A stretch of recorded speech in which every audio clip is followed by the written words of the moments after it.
something is happening where women are feeling way more confident to speak our truth.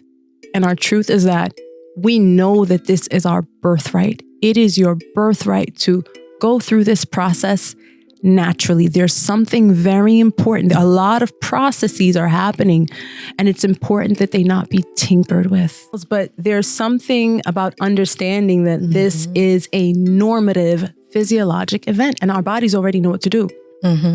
Most of the things I'm really teaching women is just how to get out of your own head. That's really it, getting out of your head.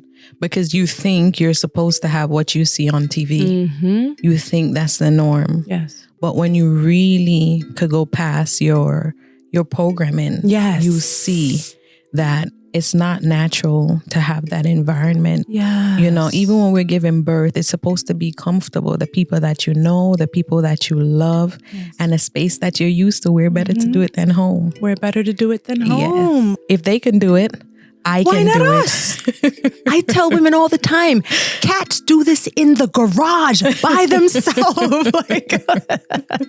I'm not trying to oversimplify it, but it's just, why don't we think about that? Animals do it, and they don't have a whole team. It's true. Right? Of white gloved and white, Welcome to the Wisdom Womb podcast, where we discuss all things conscious birth, reproductive justice, women's health, and social justice. This podcast is intended for educational and informational purposes only and does not constitute medical or professional services or advice.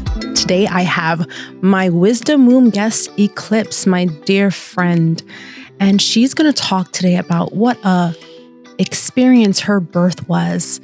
My intention for this episode is to help usher in a new era of birthing women that have full confidence in their body's ability to birth with zero fear of the birthing process.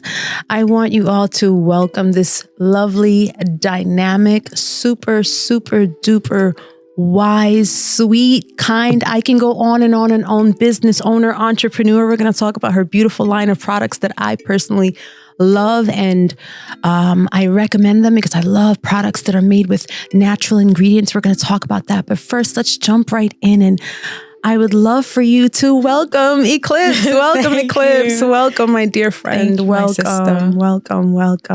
Thank you. Let's talk a little bit about you, okay? No, let's talk about you. I love you. Thank you so much for having me. I'm so grateful. Thank you for having me. You're welcome. I tell you all the time, and I will never stop. You're so important. You are so important. What you do is amazing, and you make it so much more simpler. I'm grateful. Thank you for having me. You're absolutely I'm welcome. so happy to be here. Thank you. Thank you so much. I met Eclipse in 2020. Is that where we met? When we met in 2020? Yes. Right around when the pandemic hit. And you were looking for a home birth. And I remember that I met you maybe more than halfway through your pregnancy. My question to every single woman that I meet, every single time, the first question is always the same. What brings you to home birth? And the reason that I start there is because that guides, one, it dictates whether or not I feel like you're a client that I can work with, depending on, why you want a home birth, but it also tells me so much about the person. So I'd like to start there. Can you share with women all over, as a young Black women right now are in New York State, are facing maternal mortality rates that are abysmal, right? There's no reason we should be dying at 13 times the rate as anyone. So whenever we have positive experiences, it's so important that we showcase, we highlight them, because if we don't change the narrative, if we don't change the way we speak about birth, if we don't bring in the positivity here, we're going to continue the trajectory, and the trajectory is not good. So I want you to start. Tell us a little bit about what made you interested in home birth. I'm smiling. It's the strangest story. So 2015, I was on my Instagram and I saw a monkey giving birth. Okay. Before that, I was so afraid of giving birth. Whenever I'd see women with that big belly, I'm like, ouch. That's what I always used to think. Wow. But 2015, I saw a monkey on Instagram giving birth. It was so calm. It was just doing what it needed to do. And I looked at it and I said, one day when I give birth, I want it to be like that, natural. She looked at the back. She looked at the front. She looked at the back and you could see her. She was doing her breathing. Yes. She was so calm and she was so focused. And at that moment, it hit me. We're supposed to do the same thing. As crazy as it sounds, is Not at all. It's my first inspiration, because my first thought of birth is a hospital, get a doctor, and it's the traditional way that I've grown to know. But when I saw that, I had a whole change of mind. In 2018, again, I saw a squirrel giving birth, and this time she was giving birth more like a human. She was on her back. And she was pushing, she breathed and she pushed. And both the monkey and the squirrel, the baby came flying out. So I said, if they can do it, I can do us? it. I tell women all the time, cats do this in the garage by themselves. I'm not trying to oversimplify it, but it's true. just, why don't we think about that? Animals do it and they don't have a whole team. It's true. Right? Of white gloved and white, so scary why not? stuff. Yeah. I never knew that. I never knew about your experience with seeing animals, but there's something about understanding that this is a normative physiologic event and our bodies already know what to do. Most of the things I'm really teaching women is just how to get out of your own head. That's really it. Getting out of your head. Because you think you're supposed to have what you see on TV.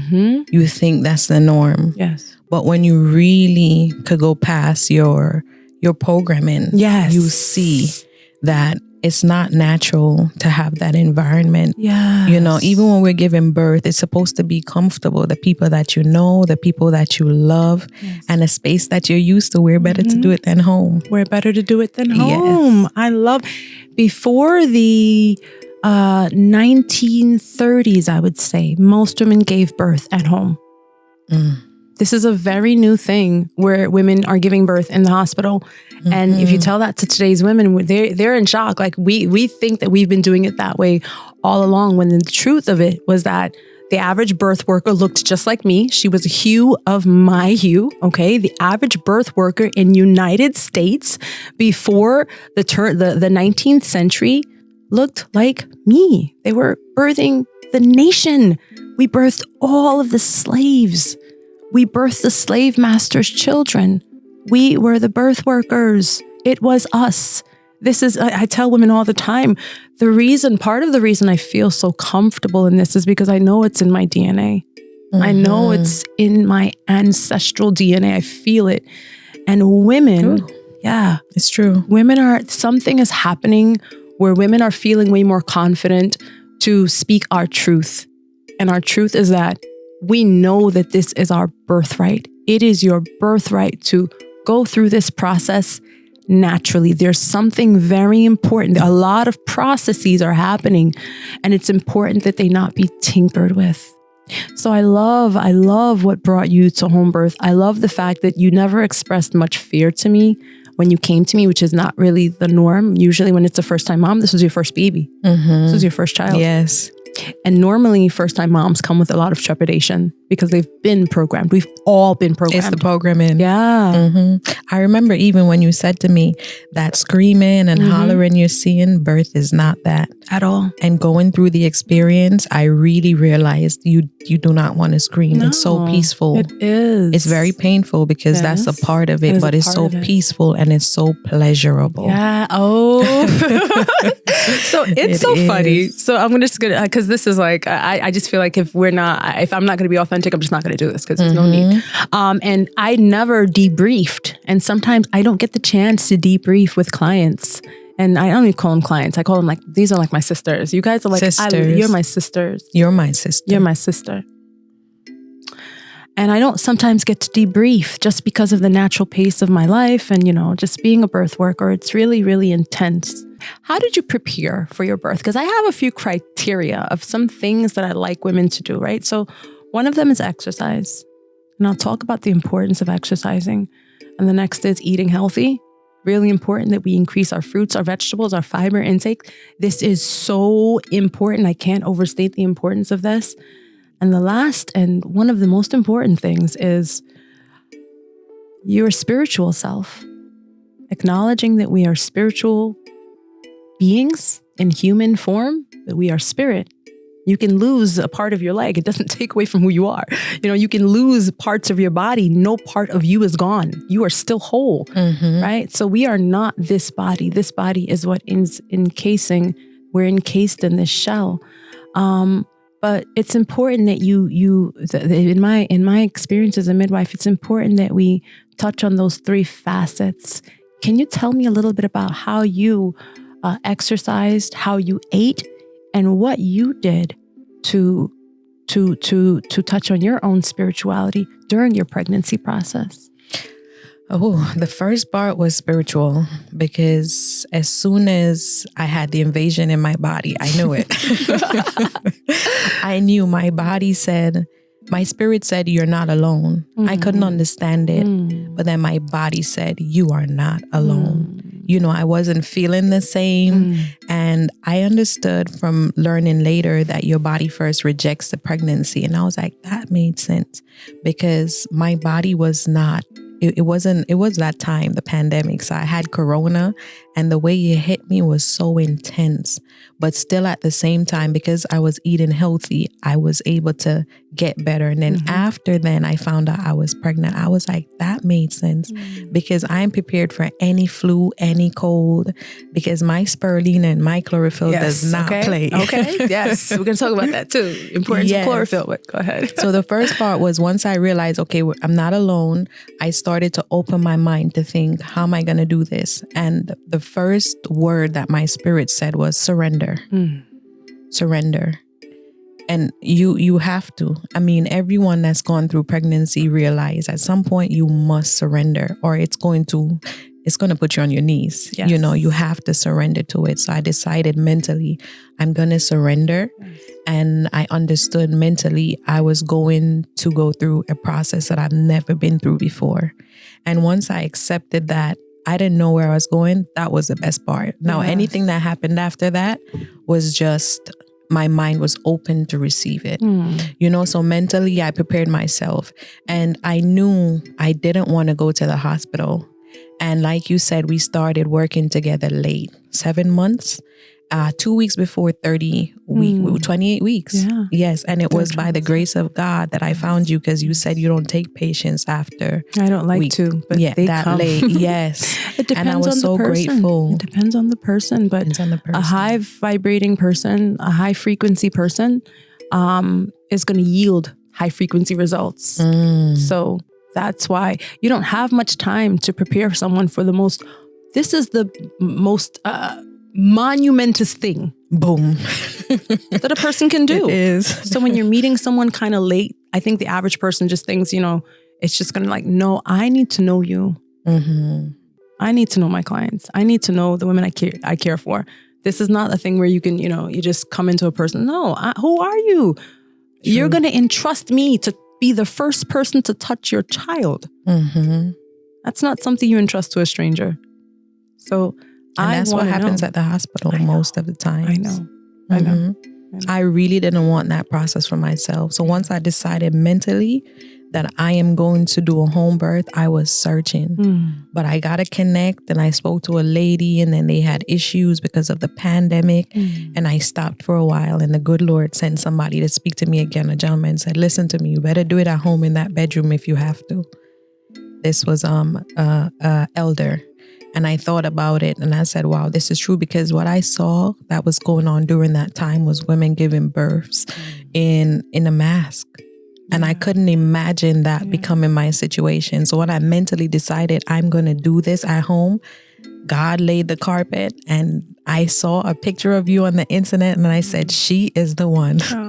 Your picture spoke so much volume. And when we met at that park that day, I said, yes, I went back and I told my son's dad, I found the midwife. I'm so grateful. This looked really good. And when you called me and you said, yes, I'm going to take you and let's start working.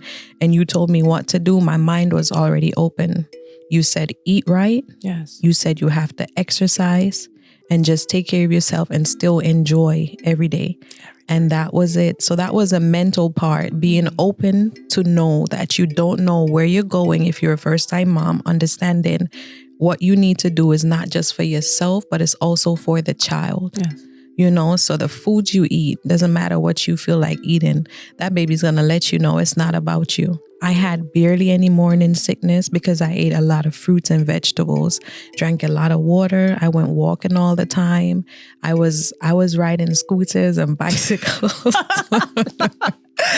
I'm not going to say anything. You didn't. Either way, I love that. I was having fun. I'm going to tell you something real quick before you move forward. I think that the process of that morning sickness, again, when I'm speaking, this is just based on my experience and what I'm thinking and how I make connections in pregnancy, because I'm always trying to make a connection. Why do things happen? Nature is brilliant. Nature is brilliant. And I think that is a detoxification of sorts. That morning sickness, a lot of women don't realize that their diets. Wow, that makes sense. Of course. Their diets are subpar. Most of us, most human beings, and some people take it very personally when I tell them, look, I need you to really, really drastically change this.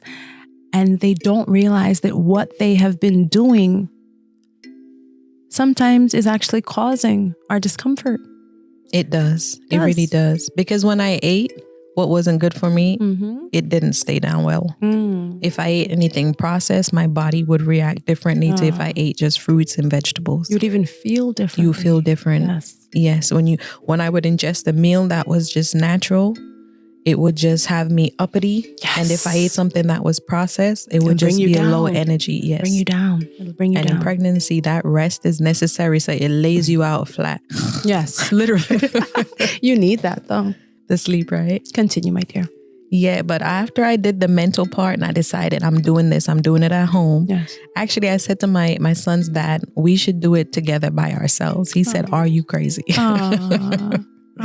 So he said, you at least have to have a midwife. So the midwife was really his idea because I was willing to do it. A free birth. Yes. Instead of doing it at the hospital where I seen the people with the mask on their face, I was like, I don't want to do that because I knew if I can't breathe, getting up to my steps to get to my apartment, which was on the second floor, how am I going to breathe in a mask? When breathing is one of the most crucial things you can do in labor.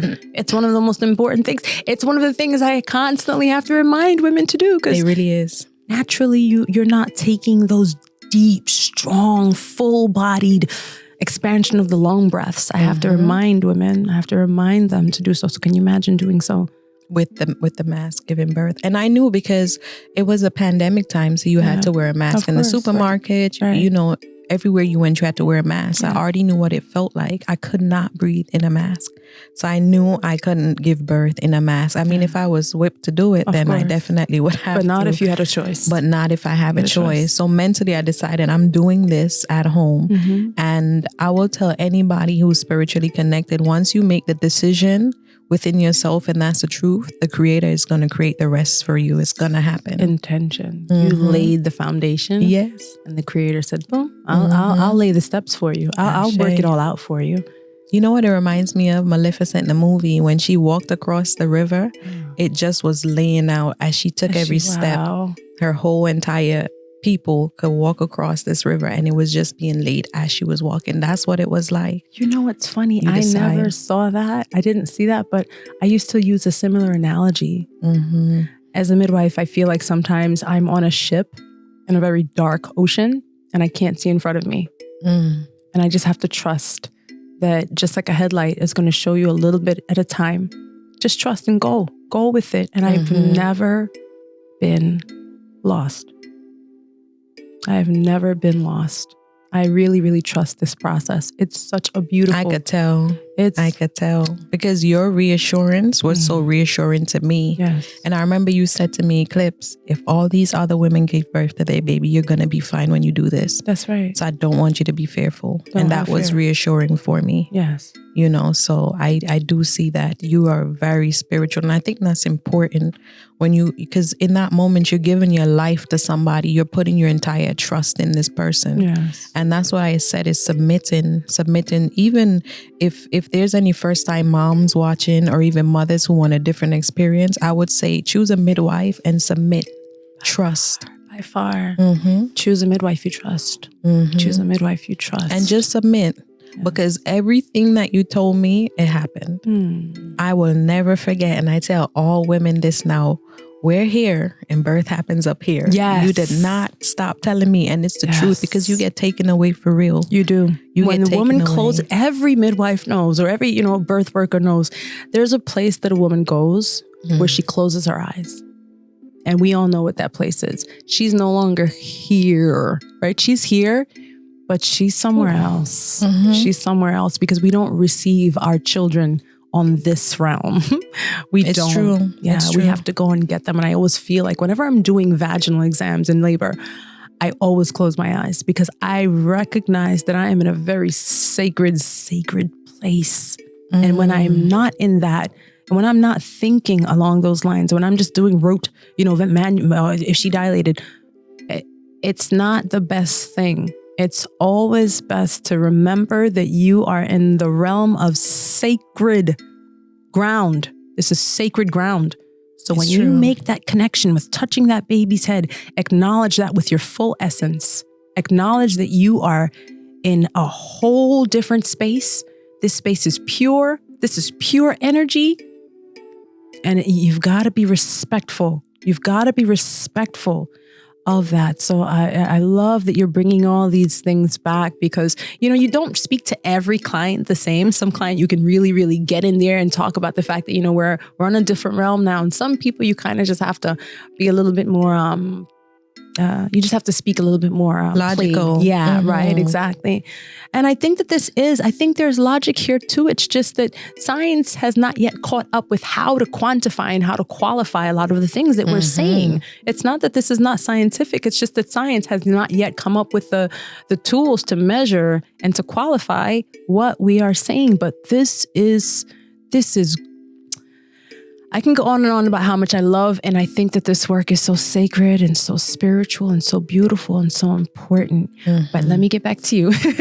Tell me. No, I do receive that. And that's what you have to emphasize it for real because people need to understand it is really about spirit because you're taking a life from that realm and moving it into this realm. Yes. You're taking the entity from water and you're moving them into air. It's very, very spiritual, very elemental. And you that's what made me fall in love with you. I love you. I love you. That's too, what made me fall in love with you. I said, I love that my midwife is so spiritual because I usually feel like medicine in the hospital is not really focused on that part of it. Yeah. And I understand it because some people, they have to take that route because really home birth is, you have to be prepared for it. Yes. But I appreciated that you covered the spiritual aspect of it. That's very, very, very important. I feel like it's the most important, which is why I never could really get along in the hospital. I'm a black sheep anywhere I go in the medical field. I am. Passionate. Because I can't be unbossed, unbothered. You're not going to tell me that this is the way it is when I know for certain that this is spiritual and we can't speak anything spiritual. So let me just get myself out of here and let me attract the people who want this service, who want to talk about the spiritual aspect of it. And I think that I know for certain, let me not say I think, let me be honest. We are waking up, right? Women, the divine feminine. We are. Yes, she's coming. Okay. And when she comes, guys, she's coming. She is waking up and it's important because nature requires balance, right? And for far too long, the pendulum has not swung in the direction of the feminine. And she's so important. She's so important. Women are so important. Women of color, melanated women, the most downgraded, okay? The most trampled.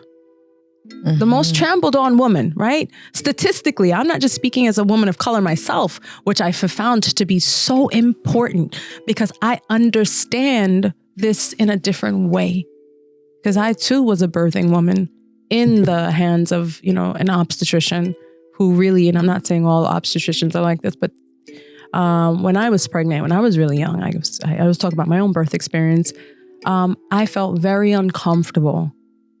I remember the obstetrician was just literally looking ahead at the computer. He barely made eye contact with me. I was really young, so he probably said, this chick is, he didn't know anything about my situation, didn't show me that he cared. And the best thing that I could have ever done in my life was seek the care of a midwife. It completely changed the trajectory of my life and other women's lives. Mine especially, yes. I am a testimony to that, yes. It's important because you are taken away into this space with this little spirit, this little body growing inside you that you do not, especially when it's your first time, that you do not understand. If I was to be pregnant again, I have a great understanding of it. No. But it was so important when you call and you say, Eclipse, how's your mentals? Yeah. What's going on? Yes. How is this looking? That was so important. That's the part you don't get at the hospital. I remember my blood count was 11.6 and I had the app. Yeah. Yes. Yeah. And you said it's supposed to be a 12. But that's not so bad. They didn't even tell me that in the hospital. And the moment that you told me, I was able to say, okay, I'm going to work on this. So I was in second trimester and I ate a lot of spinach. I took some chlorophyll capsules that were organic outside of the capsule because they were floating on my stomach.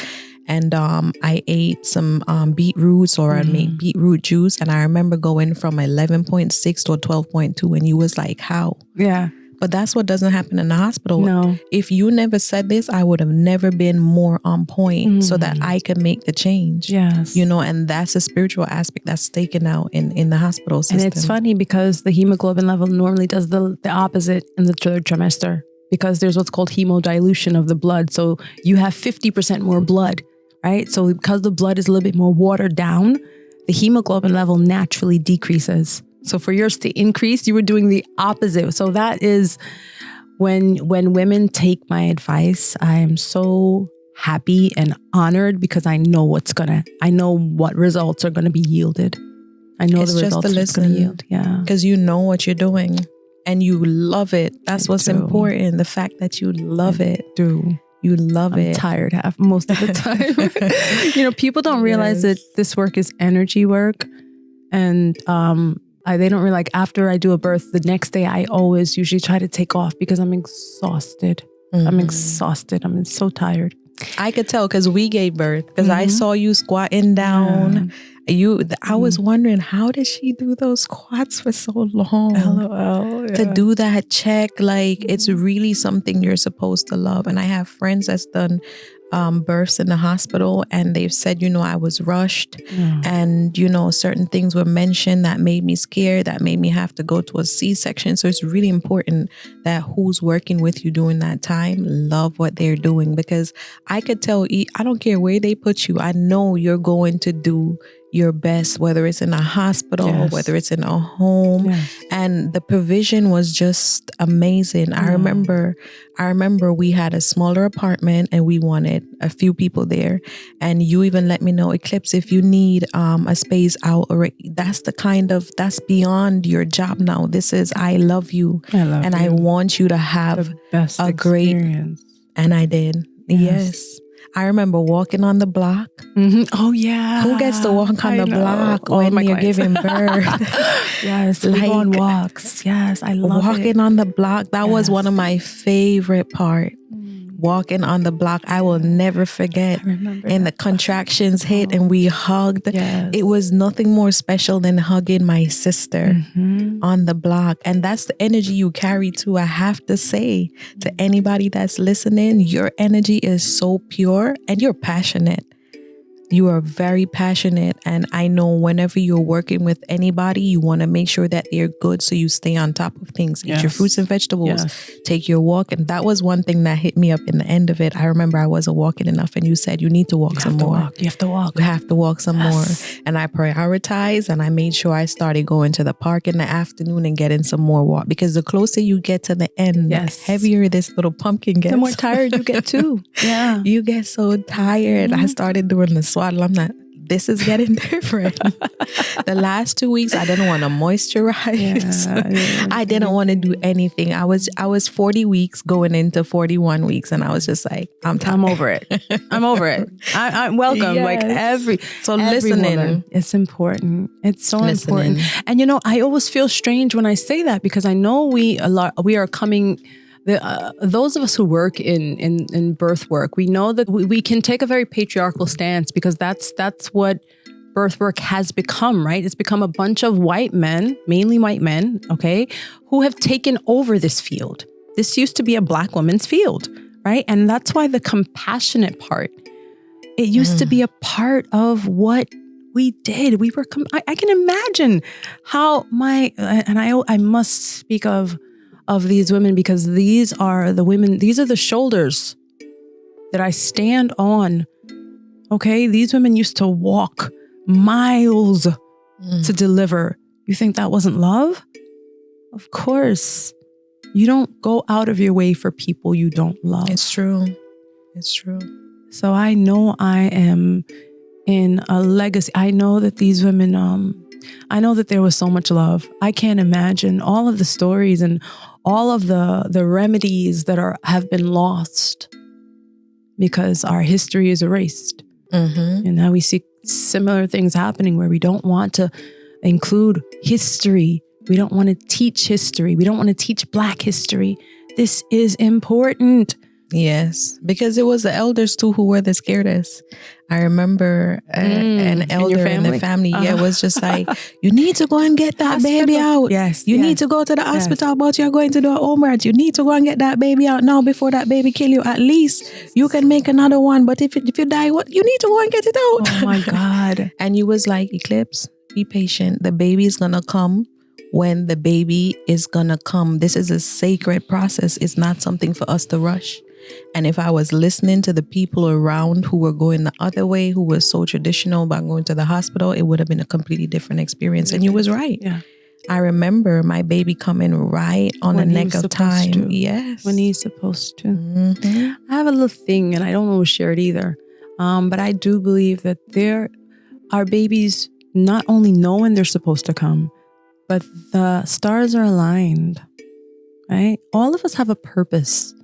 And sometimes we feel alone in this world, not realizing that you are part of a huge network. We're not by ourselves. It's true.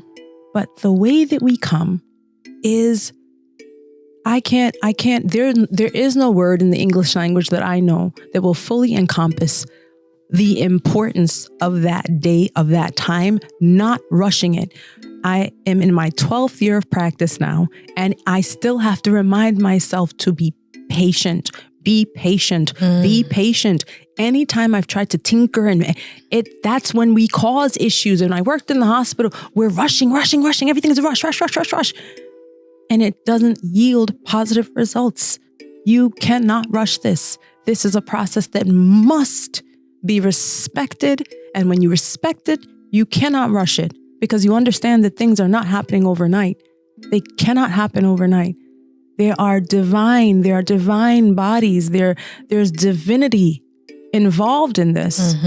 I think it's an egoistic thing, or an egotistical way to view birth. It is. And very dangerous in my opinion, to choose a baby's birth date for them. I think it's important that our babies choose their own date, because they have a mission. They have they have many purposes, but their purpose is encoded. Their purpose is encoded in them, and how they start matters. When they start matters. Do not rush birth. As long as everything is safe, of course. And that was comforting, because when I said my whole world around me was becoming so anxious, it started to put me on my toes. And as soon as I had that phone call with you, I would come right back to reality, right out of the clouds and out of this mentality that we've been programmed to have, and right back into the sacredness of what was taking place. and I think that's important. So I feel like a lot of women who are even thinking about giving birth at home need to really understand there is nothing to fear. Nothing. But fear itself. It's, I don't want to be raw, but it's really like taking a poop.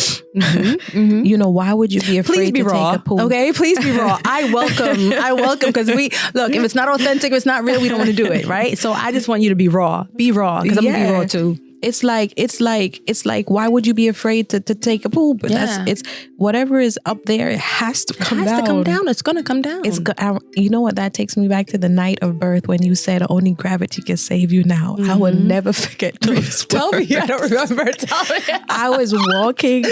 I was walking towards the pool and his head was stuck and not coming yet. And you said he's almost here, but you have to keep walking. Only gravity can save you now. I have the video. I don't remember. Yes. And I kept walking and I walked around and it surpassed that little lip that you said was holding him. Oh, okay. And it was time to push. And before you know it, that experience was over. Wow. And I was a little rushy though. I don't know if I ever told you, but I did push without having a contraction. I know you did. But anyway, I want to get to that. I want to explain to people listening what a lip is, right? A cervical lip means a part of the cervix gets a little bit swollen. And that happens sometimes. That does happen sometimes in labor. The cervix needs to dilate to around 10 centimeters in order for the baby to pass through. So sometimes that part can become a little bit swollen. If it's not completely dilated, it might have an anterior lip, which means there's a little bit of swelling on the top of it. So you want that swelling. It can sometimes hold the baby's head back, right? So you want that swelling to be minimized. So we either will, wait. We're not going to push with every contraction. There are some things we'll do to manage that, but I just want everyone to know what a lip means. A cervical lip means that you're not quite fully 100% dilated yet. You've got a little bit more, like 9. We call it like a 9 centimeters, but there's still a little bit of swelling, and we need to let that pass before, or we can even push it up. Sometimes I just push the lip and then the baby's head just comes right out. Yeah. And I remember why I got it too, because you said you need to breathe more, because I was going, There you go. Yeah. That's what caused it. That's what causes the cervical lip pushing. Let's say why I was doing that. It was so pleasurable when I did that. It was such a relief. It was like I wasn't even feeling pain anymore. And it was like I was being hit by an orgasm bolt. Oh, love that it. That was so intense that when I did that, it was so pleasurable. It was hard to just... But you have to breathe. So I tried to breathe as much as possible and manage the feeling of the pleasure of coming down. But that pleasure it's too much. Listen, it's the greatest orgasm you'll ever have. Okay. If you really could lean into birth, that's what it is. You're not just passing a little clear liquid now, you're passing a whole child. Okay. And that feeling was so pleasurable when I had that screamer, like, I don't know what to call that, but that feeling that made me had to do that groan. It was so pleasurable. That the balance between that and that, I did not expect to feel pleasure. I remember speaking to my blood sister, and she told me she had pleasure during birth. And I was like, that's interesting. I don't think that's going to happen to me. And that's exactly what happened to me. Wow. I think that's a part of the surrender too. Yes. Because even in the earlier part of the day when the contractions was coming, I remember tensing up. Yes. And it hurt so bad. Much more. Yes. And you was like, just relax and give into it. And once I was able to relax and just treat it like a wave running into it, it made it not so painful, but it was like pain and pleasure. So I advise all the women, just give in to this thing. Give in. Submit. Surrender. Surrender. Yeah. Feel it. Feel it. Feel all of it. Okay. It's not going to last forever. It doesn't. And it's something you don't get back until I don't think you can get the first one back ever again. You can't get any of them back. They're all different and they're all unique and they're all special. Why not? And I always say, look, there's no way to birth but to go through it, right? So if you have to go through it, why not enjoy the hell out of it? Why not ride that? We have to change our discourse around birth. Because if we keep looking at it like this big scary thing that's just killing people, maternal mortality.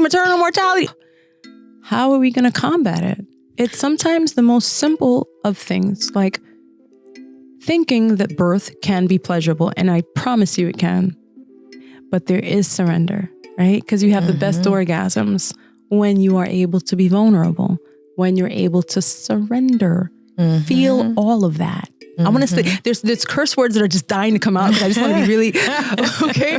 It's true. Yes. It's powerful. It is powerful. This is a powerful experience. You don't get to do this every day. You can only do it every 11 months. Exactly. If you're really going too hard.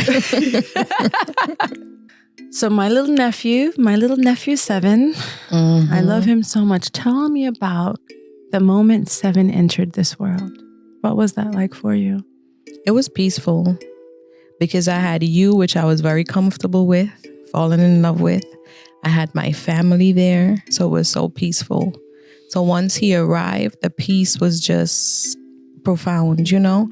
And I think that's the part that you don't get when you're giving birth at the hospital. You don't get to have that peace with your family and your baby, that connection. That was peaceful.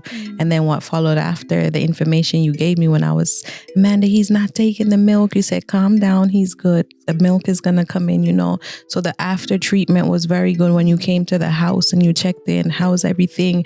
I was very happy. You're always on call. You don't get that from your doctors. Yeah, so it was peaceful. All the little things I didn't understand as a mother, that was medical, I was able to call you. So it was just precious. Once he arrived, the next day I was just in bliss. I was in love. Those little eyes, the sun setting on his face, magical. Thank you so much. I can never say thank you enough. I'm so grateful God has put you here to do this work. I'm grateful. Thank you. Received 100%. Thank you. Thank you. Thank you for that experience. Some people think it's just your experience. I'll never forget. I still see us sitting on that bed. I still see us sitting on that bed and me attending to you. I'll never forget. I'll never forget. Never. I think that's the beauty of doing this versus doing this in the hospital, where I had, a million clients and, people are waiting for a long time to be seen. And I can't really spend a lot of time to really give you information because I've got 30 people waiting outside to be seen. But this requires, and this adds so much intimacy and so much genuine love and care for the rest of my life. I remember every single birth, I remember all of my babies' names, all of them. I can't say the same I know thing. You love your babies. I love them genuinely. I think that they are little, I'll talk another episode about what I think about these new little babies coming in. They are extremely special. They're very special. But I want to talk about your skincare line, okay? Because I love, I love your products. I love how they make your skin glow. I love how they make my skin smell. And I love the fact that you use natural ingredients. This is my favorite right here. Can I just hold this up? Yes. This right here is my absolute favorite product. The body butter. Oh my God. It smells so good. It's rich. It's thick.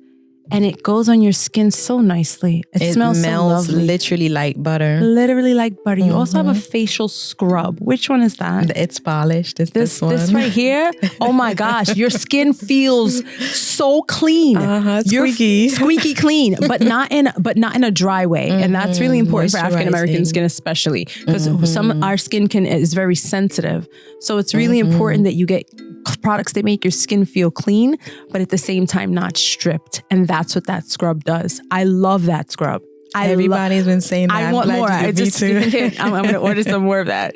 And this oil right here, after you wash your face and then you put that oil on, you go to bed.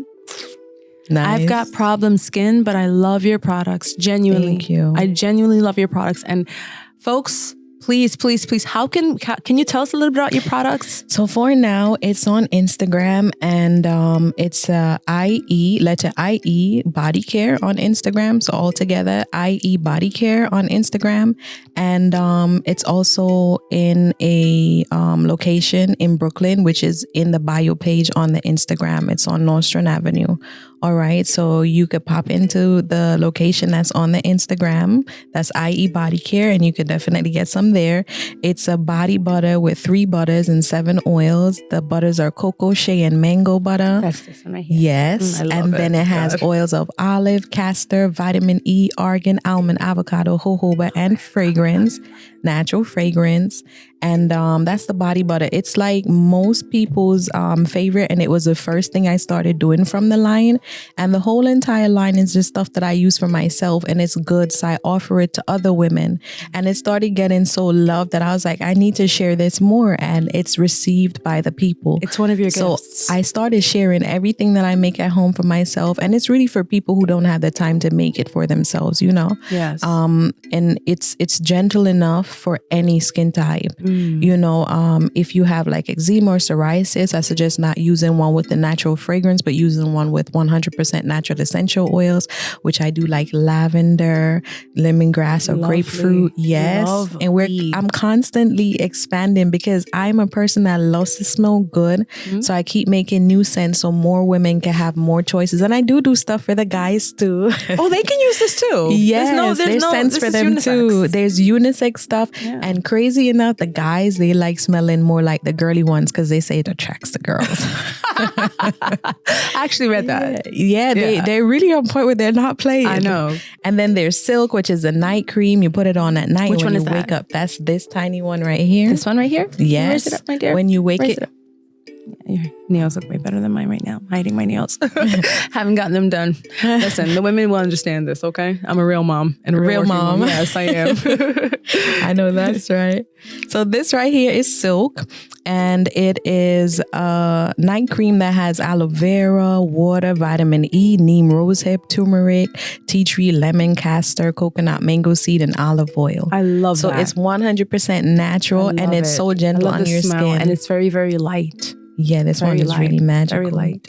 And then this one, which is polished, the scrub that you love so much, is black soap infused with oils like cocoa oil, shea oil, olive oil, and it has turmeric, which is a very good important ingredient in taking off hyperpigmentation, which we're kind of getting all the time because of things we eat, the environment, and so forth. You know, so I like using nature because, you know, it's conducive to us. Yes, our it skin is. recognizes it. Yes. And our skin loves it. it. And there's nothing better than using something that's natural Yes. and still smelling Amazing. great. Yes, smelling amazing. Thank you so Thank much. you, my Thank you so sister. much. I want to give you a hug. We do that on air. And thank you for having a platform where women can come and do what women are supposed to do. Peace and blessings. Please like, share, and subscribe, and help share this message of love and hope for humanity.